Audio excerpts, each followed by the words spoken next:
Hi, everyone. This is Ashley with Sky House Herb School and Apothecary, and I am coming on live to share with you a tarot reading from one of my favorite plant spirit decks. This is called the Flower Speaks deck. It's out of print, so you likely won't be able to find it. But in the chance you can find it, it is highly worth it to seek out. And I'm also going to be reading a poem from Mary Oliver, because I know this year, I'm sure I'm not the only one who's had a less than easy 2021. So my hope is that this gives you maybe just a little bit of rooting to help you think about what's ahead in the new year and to give you some inspiration and hope. And I have found that this particular deck is really powerful and very accurate. So what I'm going to do is you're going to be here with me live as I shuffle. I'm first going to shuffle from the action cards from this deck. And these are action cards. These tell you basically what your action is, so what it is that you will do. And then I will shuffle and draw from the plant cards. And this just gives more detail as to the specific plant and the specific energies that you can draw from. So let us start with our action and a little meditation. So we can just take a moment to close your eyes if you're not driving and take a deep breath in, a deep breath out. And my question is, what action will serve us as a community in 2022? Which action will serve us as a community in 2022? Which action will serve us as a community in 2022? And it is this one. Creativity, pistil and stamen.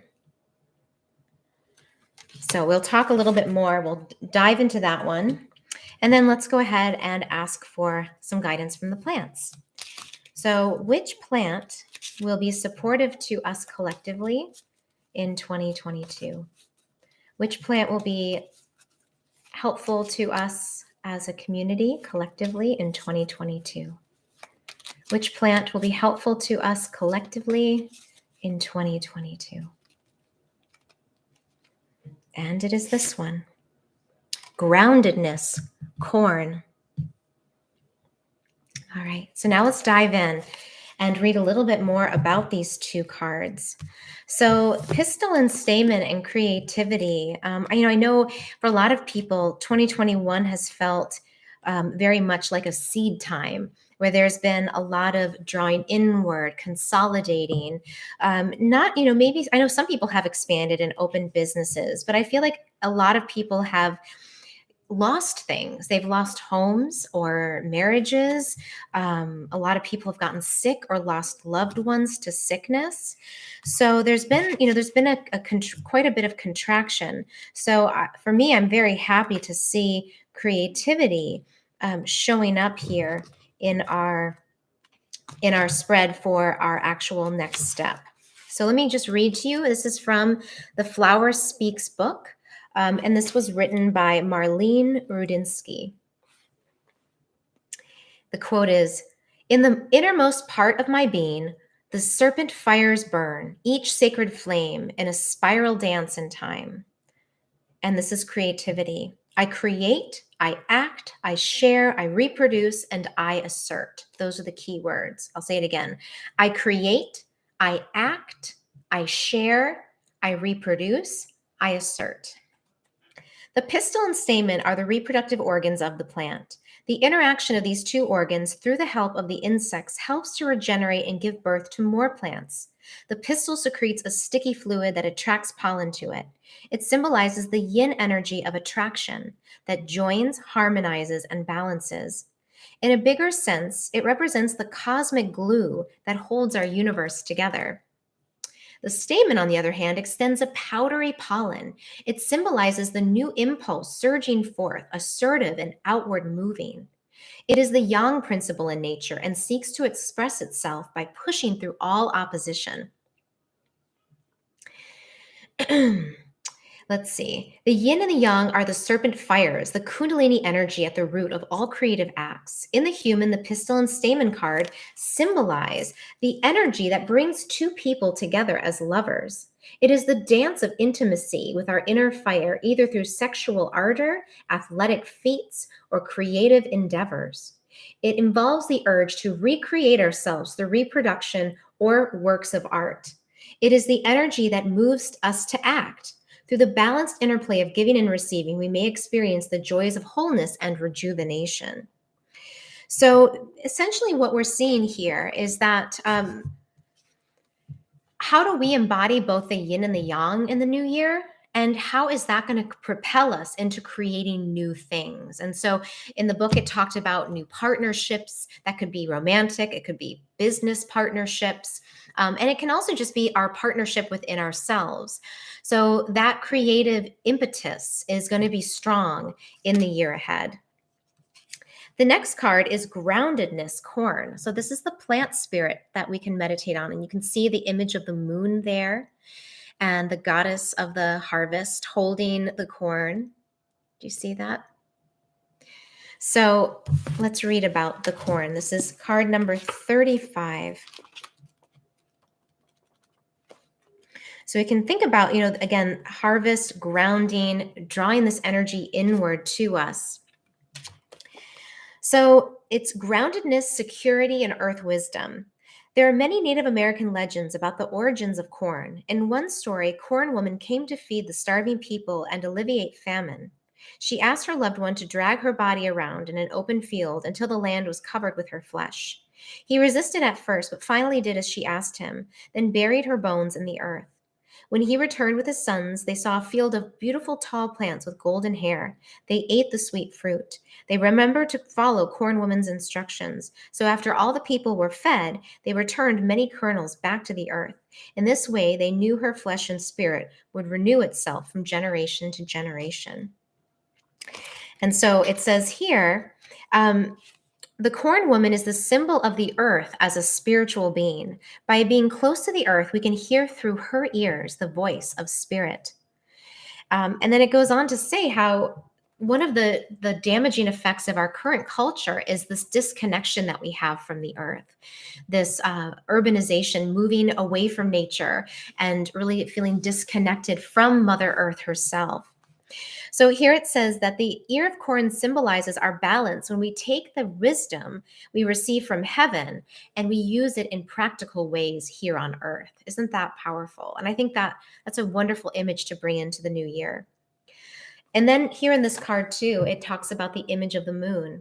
The moon serves as a basket for the ears of corn that ray out like a golden sun at the maiden's heart. This illustrates the close relationship between the sun and moon in the early development of the corn plant. When corn grows, the root, or the moon, grows directly out from the shoot, or the sun. Both are finely interwoven, reflecting the interdependent and connected relationship between the sun and the moon. It is as if the plant were saying, through its growth, that one can't know the power of spirit or sun without being grounded in earth, the moon. Reflecting on how the two go hand in hand, I can't help but remember my grandmother admonishing me, "Don't get so spiritual on me that you are of no earthly good." Those words serve as an important reminder to not forget our roots. We may come from heaven, but our bodies are fashioned from the earth. And then in astrology, corn is associated to the element of earth and the sixth house of Virgo, which is also an earth sign. Virgo is ruled by Mercury, who, like corn, acts as a mediator, carrying messages from heaven to earth. And it says in a reading, corn in a spread represents a time of harvest and stability in material or financial affairs. Woohoo! It often describes an earth mother personality with a strong connection to the earth, one who is practical, dependable, and nurturing to others. Cooperating with others in a community venture might be highlighted. Interesting. And as an obstacle, it can be that you're so involved with spirituality that you forget your true roots here on Mother Earth, and maybe you're not making good use of your spiritual talents. So here we see in this reading, these two cards together, creativity, the pistil and stamen, and corn. Boy, they really don't they go together so well. So, the pistil and stamen, the action card is this really actively working the yin and the yang within us. And then the plant spirit card tells us pretty much the same thing, but it also says make sure that all of the spiritual work that you've been doing is manifesting on the earthly plane, that you're grounding it in some type of service or action in the year ahead. So I think that's a pretty clear message, isn't it? Yeah, that we can take forward. How are you going to manifest and bring into fruition the spiritual insights and wisdom that you've been cultivating over the last year, or I would say maybe the last lifetime or few lifetimes, right? And notice again, she's holding it in the cup of the moon, a bowl of the moon. So this is, she's holding it in the yin. It's a receptive way of holding. It's not a very solar holding place. So how can we receptively hold something as a gift? As a gift that then we can give and share with others. So that is our reading for the year ahead. And now I wanted to close with a poem, and I actually selected two poems, and I was like, okay, well, whatever the reading said, I'm going to choose the poem that mimics it. And of course, this poem is the perfect analog and perfect like cherry on top to that reading. So this is a poem from Mary Oliver from her book 12 Moons, and it's called Winter's Sleep. All right, let's see. Oh, I'm out of focus here. Okay. If I could, I would go down to winter with the drowsy she-bear, crawl with her under the hillside, and lie with her cradled, like two souls in a patchwork bed, two old sisters familiar to each other, as cups in a cupboard. We would burrow into the yellow leaves to shut out the sounds of the winter wind. Deep in that place, among the roots of sumac, oak, and wintergreen, we would remember the freedoms of summer, and we would begin to breathe together, hesitant as singers in the wings. A shy music, oh, a very soft song. While pines cracked in the snow above, and seeds froze in the ground, and rivers carried a dark roof in their many blue arms, we would sleep and dream, and would wake and tell how we longed for spring, smiles on our faces, limbs around each other. We would turn and turn until we heard our lips in unison sighing the family name. We would turn and turn until we heard our lips in unison sighing the family name. And this family name is that union, right? It's that kindred spirits that we all are. The family name is us as earthlings, all hairy and fuzzy and plant green earthlings, all of us as kindred spirits together. That is the family name that we would sing together. And I feel like that really is so beautiful here, because as the woman, as Mary Oliver is wrestling and just enjoying her time turning with that she-bear in the cave, that these two parts of ourselves intertwined like teacups in a cupboard, and really all they're trying to do is remember their connection to each other, to remember their family name, to remember how they're spiritual and at the same time earthly. And what do we do about that? I feel like that's something that always is, on my mind is, well, what do we do with that knowing? What do we do with that acknowledgement of us as kindred spirits? And we do service. We offer it out. We find that little thing that we can do really well, and we offer it. So I think that is a beautiful way to close today's reading. So I hope you found that to be helpful and inspiring for 2022. And let me know, maybe we can re-listen to this in a few months and see how it's manifested forward. So thank you all. And yes, earthly and spiritual coming together this year. So, best of luck to you all. Happy New Year. And I will see you all again next year. Bye.